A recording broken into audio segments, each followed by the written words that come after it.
Greetings, people of Earth. Welcome back. My name is Jax, and today I try to be a very well-rounded, understanding human being. I try to see it from all sides. Um, I attempt to not offend anybody. I attempt to, um, just be an understanding human being from the beginning. This topic, I will not be that. I'm sorry. I will be opinionated. I have a very rigid thought on this particular topic.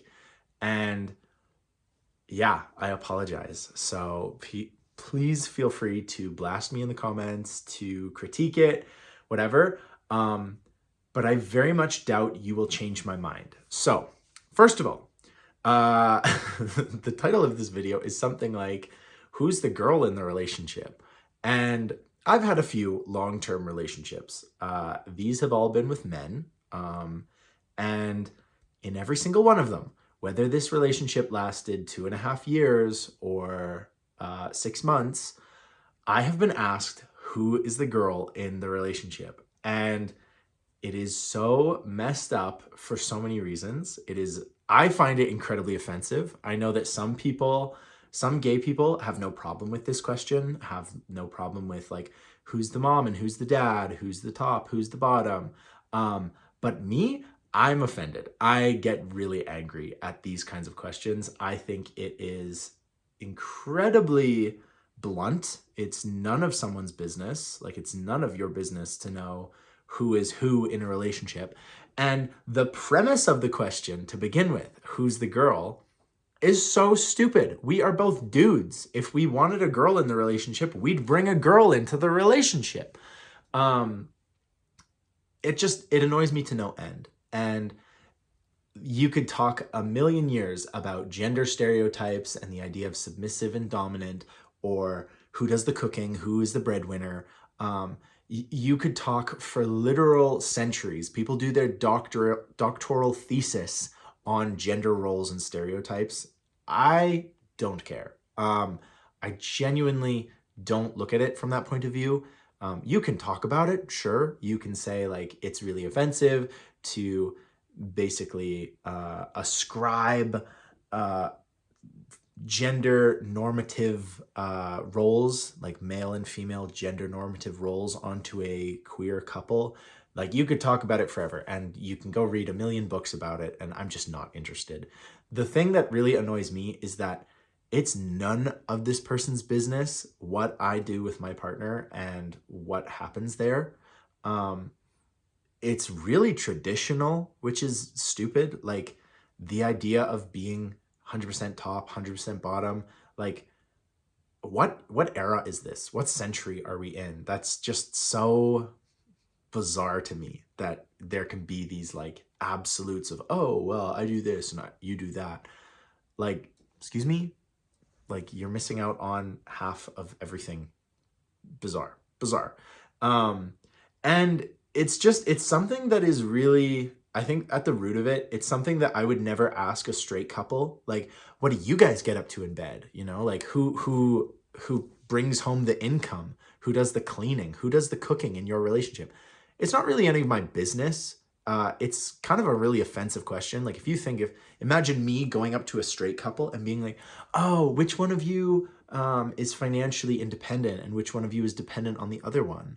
Or going up and being like, oh, what do you like to get up to when you're in the bedroom? It's really offensive. And so I'm just bewildered by how anyone, mostly straight people, but also other queer people, think it's appropriate to just come up to my boyfriend and I and say something like, oh, who's the top and who's the bottom? Or like, who's the dominant one? Who's the girl in the relationship? All of that is just incredibly offensive, and it really, really upsets me. I've talked about this before, the whole top and bottom question. But I think phrasing it in the whole, like, who's the girl in this relationship is so stupid. I mean, like, we will face prejudice for being two men in a relationship from the get-go, and now you want to ascribe, like, the normal gender roles to us? Like, no, please don't. Please stop.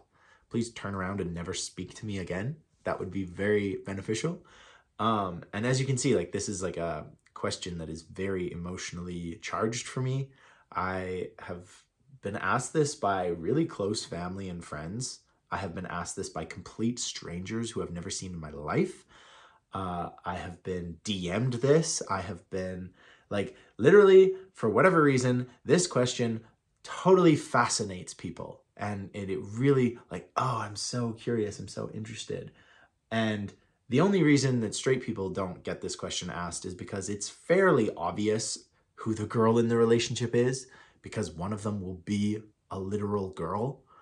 But again, even in those straight relationships, you should never assume that kind of stuff. I know so many couples where the woman is the breadwinner, the woman is the one doing everything, the woman is the dominant one. Would I ask them this like in a private conversation? Never. Have they told me this in confidence? Absolutely.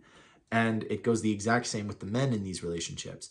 I have guy friends who, for all intents and purposes, are basically submissive. And that's totally fine. You know, if they want to share these kinds of things with me on a drunken night or, you know, that kind of thing, I'm not going to out anybody, but I know for a fact that it exists. I've seen it in media. I've seen it in real life. And the idea that one of us must always be the submissive and one of us must always be the girl in the relationship, that's such garbage. And if you're having like a strong and committed relationship, changing stuff up a little bit and, you know, being well-rounded, multifaceted human beings is probably the way to be. Like in your relationship, if you never clean a dish, you are wrong. Like, I'm sorry, you are wrong. Like I have grandparents. I love them so much. Has my grandfather ever cooked a meal? No. Do I think that's appropriate? No. That's what they agreed on. That's what they did. Okay, sure. But it's not 1952 anymore. And the idea that you're never going to do the cleaning or you're never going to go to work or provide part of the income or help with the childcare, help with the whatever. I think those relationships, especially in this day and age, are doomed to fail when you're relying too heavily on someone or you just take it for granted, like you expect them to iron your clothes. Just break up. Just stop. You know, I don't have enough patience, and I hope your partner doesn't have enough patience, because it should be give and take. It should absolutely be both people putting in the effort, putting in the care of this relationship. Like if you care enough, you will do both. If you care enough, you will pick stuff up when your partner puts it down. And when your partner can't do something in sickness and in health, you will be there to help in any way, shape, or form. So in summary, do not ask, at least me, at least this gay guy, who the top and who the bottom is. Don't ask who the girl in the relationship is. That's particularly offensive. I think there's a small percentage of gay couples that I'm sure are fine with people saying, oh, who's the girl? And they'll be like, oh, it's me, like whatever. But that is definitely in the minority. Like don't ask that to a gay couple, a queer couple at all. Same with like a lesbian couple. Don't be like, who's the husband? No, they're both girls. They're both really happy with their choice. You know, if they wanted a man, they'd get one. But in all honesty, I can absolutely see why they don't want a man. But yeah, like don't ask these questions. Even if you're a close friend with someone, if they're going to tell you, they're going to tell you. If they're not going to tell you, don't ask. You know, it's not appropriate. Sure, in my life, have I had conversations like this where I have, you know, openly told very close people in my life, oh, this is how it works. Yeah, absolutely. But those are people who I trust and they didn't ask. I told because I trust these people. So don't say it to strangers. Don't even say it to like a very close. I don't care if it's your brother or your uncle or your best friend since kindergarten. It's not appropriate to ask unless they tell you. It's just that simple, you know? And get rid of the gender norms. Again, it's not 1950. Thank God it's not 1950, because what a horrible, horrible time to live in. Don't come for me if you think the 1950s were a good time to live in. They weren't. They just statistically weren't. There we go. Okay. Now my hard-headedness, my rigidness, it's all going away. So the video is over. My strong opinion is done. Let me know what you think. Do you have a strong opinion in the opposite direction? Do you agree? Let me know, because this is probably my strongestly held issue on the whole being gay thing, which is honestly not a bad thing. Like, if this is my strongest opinion, I'm doing pretty good. And like I said, I try to be open-minded. If your situation is different, by all means, do it for you. But this is how I feel, and I think this is how quite a lot of gay people feel. I've had a lot of discussions with people who feel the exact same way, that, you know, it's none of people's business. It's your own life. Let us do what we want to do, whether it's in the bedroom or in the kitchen or in the hot tub. Anyway, thank you for watching.